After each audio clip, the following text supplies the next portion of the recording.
여러분 안녕하십니까? 10월 10일 월요일입니다. 새로운 한 주간이 시작이 되었습니다. 주님과 함께 아름다운 삶을 이어나가시기를 바랍니다.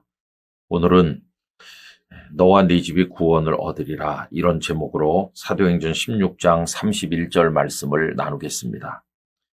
이르되 주 예수를 믿으라, 그리하면 너와 네 집이 구원을 받으리라 하고. 아멘. 지난 금요일 저녁 배다니홀에서 우리 선교부 문화선교팀의 평양 1866 공연을 시작으로 2022년도 선교주간 행사가 시작이 되었습니다.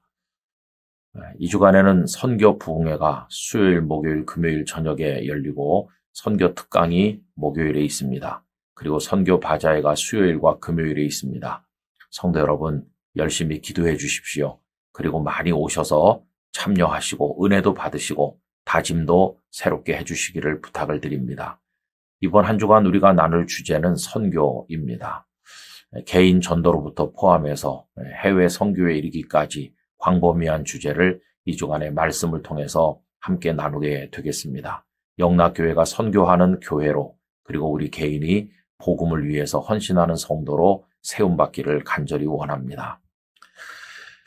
복음을 전도할 때마다 가장 많이 인용되는 말씀이 오늘 읽은 말씀이 아닌가 생각합니다. 주 예수를 믿으라, 그리하면 너와 네 집이 구원을 받으리라.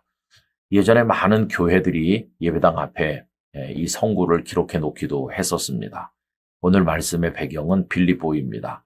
사도 바울이 두 번째 전도 여행으로 빌립보에 도착을 했을 때 거기서 귀신 들린 불쌍한 여자 하나를 만났는데 그 여인의 신부는 종이었고 그 귀신의 힘을 빌려서 점을 쳐서 사람들에게 돈을 모아서 주인으로 하여금 치북해 하는 불쌍한 여인이었습니다. 바울과 실라는 그 여인 속에 역사하는 귀신을 쫓아내어서 온전하게 해주었는데 그때부터 여인은 점을 칠 수 없게 된 것이고, 그러자 그 주인은 돈벌이를 할 수 없게 되었습니다. 화가 난 주인은 바울과 실라를 고발했고 이분들은 아무 잘못도 없이 많은 매를 맞고 착고에 묶인 채로 감옥에 갇히게 되었습니다. 그런데 그날 밤 바울과 실라는 깨어 일어나서 하나님을 찬송했고 기도했습니다. 기쁨이 충만했습니다. 여러분, 비록 착고에 묶여 감옥에 들어갔지만 이분들의 기쁨을 가로막을 것이 없었습니다. 이렇게 찬송하고 기도할 때 하나님의 권능이 임하면서 옥토가 흔들리고 옥문이 다 열리고 묶인 착고가 풀리게 됐습니다. 문이 다 열렸으니까 이제 걸어 나가면 되는 겁니다.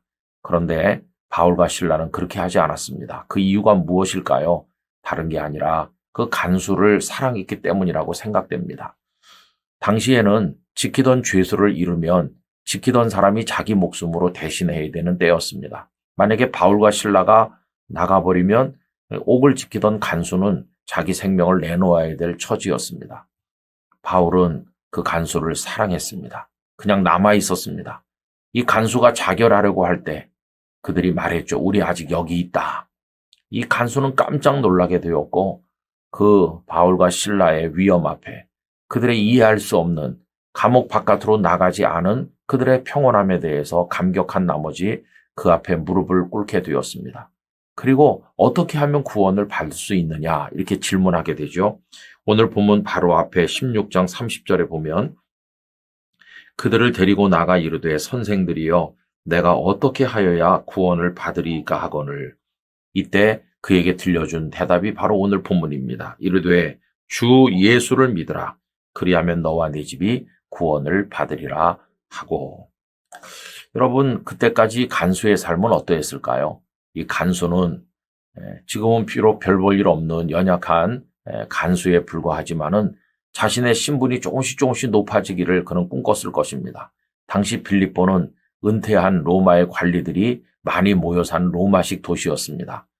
높은 관직에 있다가 은퇴한 사람들이 로마 제국이 주는 혜택을 누리면서 평안히 살아가는 모습을 그는 지켜보았을 것이고 자신도 그렇게 살고 싶은 꿈을 꾸었을 것이고 로마 제국에 충성하는 것이야말로 그런 은혜를 입는 길이라고 여겼을 것입니다.